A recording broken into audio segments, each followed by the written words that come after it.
ಪೊಲೀಸರ ವಾಹನದ ಹಿಂದೆನೆ ಸಾಕ್ತಿದ್ದಾರೆ, ರಿಪಬ್ಲಿಕ್ ಕನ್ನಡದ ವಾಹನದಲ್ಲಿ. ಅವರಿಂದ ಮತ್ತಷ್ಟು ಮಾಹಿತಿ ಸಂಗ್ರಹಿಸೋಣ. ದಿವ್ಯತ್ತ, ಎಲ್ಲಿ ತನಕ ತಲುಪಿದೆ ಪೊಲೀಸರ ವಾಹನ? ಎಷ್ಟೊತ್ತಿಗೆ ತಲುಪಬಹುದು? ಸದ್ಯಕ್ಕೇನೆಲ್ಲ ಅಪ್ಡೇಟ್ ಲಭ್ಯವಾಗ್ತಿದೆ? ನೋಡಿ, ಹಾಸನದಿಂದ ಬೆಂಗಳೂರಿಗೆ ಬರುವ ಮಾರ್ಗ ಮಧ್ಯದಲ್ಲೇ ಈ ಸಂತ್ರಸ್ತರ ಸಂಖ್ಯೆ ಹೆಚ್ಚಾಗೋ ಸಾಧ್ಯತೆಗಳು ಕೂಡ. ಬಹುಶಃ ಇದು ಇನ್ನು ಸೂರಜ್ ರೇವಣ್ಣ ಅವರ ಗಮನಕ್ಕೆ ಬಂದಿಲ್ಲ ಅನ್ಸುತ್ತೆ. ದಿವ್ಯತ್, ಖಂಡಿತವಾಗ್ಲೂ ಸ್ಮಿತಾ, ನೋಡಿ, ನಿನ್ನೆಯಿಂದಲೂ ಕೂಡ ಫಾಲೋ ಮಾಡ್ತಾ ಇದ್ದೀವಿ, ಈ ಒಂದು ಸ್ಟೋರಿಯನ್ನು ಫಾಲೋ ಅಪ್ ಮಾಡ್ತಾ ಇದ್ದೀವಿ. ಆದರೆ ಈಗ ಸಿಕ್ಕಿರುವಂಥ ಟ್ವಿಸ್ಟ್ ಇದೆಯಲ್ಲ ನೋಡಿ, ಈಗ ಸದ್ಯಕ್ಕೆ ಸೂರಜ್ ರೇವಣ್ಣ ಅವರನ್ನು ಹಿರಿಸಾವೆ ಟೋಲ್ ಗೇಟನ್ನು ದಾಟಿ ಈಗ ಕರ್ಕೊಂಡು ಹೋಗ್ತಾ ಇದ್ದಾರೆ.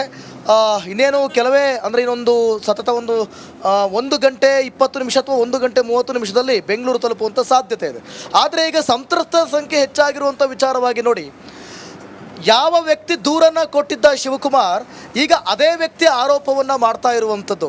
ಅಂದರೆ ಇಲ್ಲಿವರೆಗೂ ನಾನು ಈ ಸ್ಟೋರಿಯನ್ನು ನಿನ್ನೆಯಿಂದಲೂ ಕೂಡ ಈ ಒಂದು ಪ್ರಕರಣದೊಳಗೆ ಸಂಪೂರ್ಣವಾಗಿ ಬಿದ್ದು ಅಧ್ಯಯನ ಮಾಡ್ತಿರುವಂಥ ಸಂದರ್ಭದಲ್ಲಿ ಈ ಒಂದು ಪ್ರಕರಣ 2 ಫೈಟ್ ಇದೆ ಅಂತ ಅಂದ್ಕೊಂಡಿದ್ದೆ ನಾನು.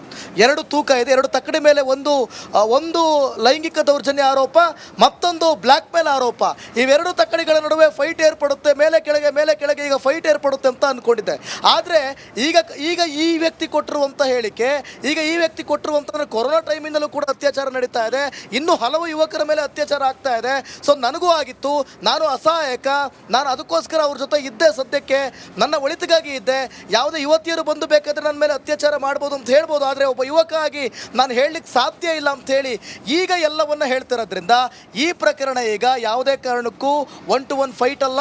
ಈ ಪ್ರಕರಣ ಈಗ ಒನ್ ಸೈಡ್ ಆಗೋಯ್ತು, ಅದು ಸಂಪೂರ್ಣವಾಗಿ ಸೂರಜ್ ರೇವಣ್ಣ ಅವರ ವಿರುದ್ಧ ಆಗೋಯ್ತು. ಈ ವಿಚಾರ ಮೋಸ್ಟ್ಲಿ ಈಗ ಹೋಗ್ತಾ ಇರುವಂತ ಸೂರಜ್ ರೇವಣ್ಣ ಅವರಿಗೆ ಇನ್ನೂ ಕೂಡ ಗೊತ್ತಿಲ್ಲ ಅಂತ ಕಾಣುತ್ತೆ. ಸ್ಮಿತಾ, ಹಾಗಾದ್ರೆ ನಡಿ ಈಗ ಶುರು ಮಾಡೋಣ.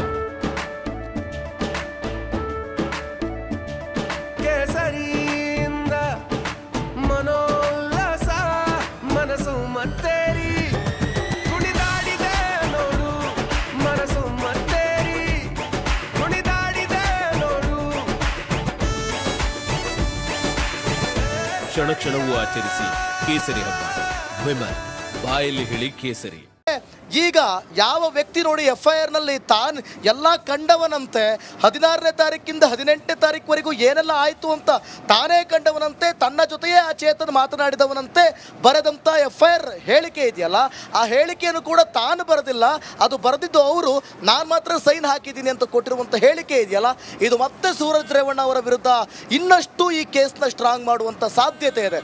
ಒಂದು ವೇಳೆ ಈತನೂ ಕೂಡ ಬಂದು ನೀವು ಹೇಳ್ದಂಗೆ ನಾಳೆ ಏನಾದರೂ ಪ್ರಕರಣವನ್ನು ದಾಖಲಿಸಿದರೆ ಇದು ಇನ್ನಷ್ಟು ಪ್ರಕರಣ ಸ್ಟ್ರಾಂಗ್ ಆಗುತ್ತೆ. ಸೂರಜ್ ರೇವಣ್ಣ ವಿರುದ್ಧವಾಗಿ ಪ್ರಕರಣ ತೂಕವನ್ನು ಪಡೆದುಕೊಳ್ಳುತ್ತೆ. ಸೊ ಅಲ್ಲಿಗೆ ನೋಡಿ, ಒಂದು ವೇಳೆ ಏನಾದರೂ ಈ ವ್ಯಕ್ತಿ ಅಂದರೆ ಈಗ ಏನಾಗ್ತಿತ್ತು ಅಂತಂದರೆ, ಪ್ರಕರಣ ಆತನ ಮೇಲೆ ಸಾಬೀತಾಗಿರೆ ಈತನಿಗೆ ಎಫೆಕ್ಟ್ ಆಗ್ತಿತ್ತು, ಈತನ ಮೇಲೆ ಸಾಬೀತಾಗಿರೆ ಆತನಿಗೆ ಎಫೆಕ್ಟ್ ಆಗ್ತಿತ್ತು. ಈಗ ಚೇತನ್ಗೂ ಎಫೆಕ್ಟ್ ಇಲ್ಲ, ಈ ಕಡೆ ಶಿವಕುಮಾರ್ಗೂ ಕೂಡ ಎಫೆಕ್ಟ್ ಇಲ್ಲ. ಇಲ್ಲಿ ಶಾಕ್ ಮೇಲೆ ಶಾಕ್ ಎದುರಾಗಿದ್ದು ಮಾತ್ರ ಸೂರಜ್ ರೇವಣ್ಣಗೆ. ಹಾಗಾದರೆ ಒಂದು ವೇಳೆ ಕಂಪ್ಲೇಂಟ್ ಕೊಟ್ಟು ಮತ್ತೂ FIR ಆದರೆ ಏನಾಗುತ್ತೆ, ಮತ್ಯಾವ ತಿರುವುಗಳನ್ನು ಪಡೆದುಕೊಳ್ಳುತ್ತೆ? ಈಗ ಕೋರ್ಟ್ ಜಡ್ಜ್ ಮುಂದೆ ಏನಾಗುತ್ತೆ, CID ಕೊಡ್ತಾರಾ, ಕಸ್ಟಡಿ ಕೊಡ್ತಾರಾ, ಇವಷ್ಟೇ ಇನ್ನೂ ಕೂಡ ಅತಿ ಹೆಚ್ಚಾಗ್ತಾ ಇದೆ ಕುತೂಹಲ ಈ ಒಂದು ಪ್ರಕರಣದಲ್ಲಿ. ಸ್ಮಿತಾ, ರೈಟ್, ಧನ್ಯವಾದ ದಿವ್ಯತ್ ಮಾಹಿತಿಗಾಗಿ. ನೋಡಿ, ಯಾವಾಗ ಸೂರಜ್ ರೇವಣ್ಣ ಅವರ ಪರವಾಗಿ ಕಂಪ್ಲೇಂಟ್ ಅನ್ನ ಕೊಟ್ಟರು ಶಿವಕುಮಾರ್, ಈಗ ಉಲ್ಟಾ ಹೊಡೆದಿದ್ದಾರೆ. ನನ್ನ ಮೇಲೂ ಕೂಡ ಲೈಂಗಿಕ ದೌರ್ಜನ್ಯ ಎಸಗಿದ್ದಾರೆ ಲಾಕ್ಡೌನ್ ಸಮಯದಲ್ಲಿ ಅಂತೇಳಿ ಶಿವಕುಮಾರ್ ಹೇಳಿದ್ದಾರೆ. ರಿಪಬ್ಲಿಕ್ ಕನ್ನಡಕ್ಕೆ ಎಕ್ಸ್ಕ್ಲೂಸಿವ್ ಆಗಿ ಮಾತನಾಡ್ತಾ ಹೇಳಿದ್ದಾರೆ, ಈ ಪೊಲಿಟಿಕಲ್ ಪವರನ್ನು ಅವರು ಬಳಸಿಕೊಂಡು ಲಾಕ್ಡೌನ್ನ ಸಮಯದಲ್ಲಿ ನನ್ನನ್ನು ಮನೆಗೆ ಕರೆದರು, ಮನೆಗೆ ಕರೆದು ನನ್ನ ಮೇಲೆ ಲೈಂಗಿಕವಾಗಿ ದೌರ್ಜನ್ಯವನ್ನು ಎಸಗಿದ್ರು. ನಾನು ಹೇಳಿರಲಿಲ್ಲ, ನನ್ನನ್ನು ಹೆದರಿಸಿ ಬೆದರಿಸಿ ಇವರು ನನ್ನ ಕೈಯಿಂದ ಸೈನ್ ಮಾಡಿಸ್ಕೊಂಡು ಇವ್ರಿಗೆ ಬೇಕಾದಂಗೆ ಕಂಪ್ಲೇಂಟ್ ಕೊಟ್ಟರು.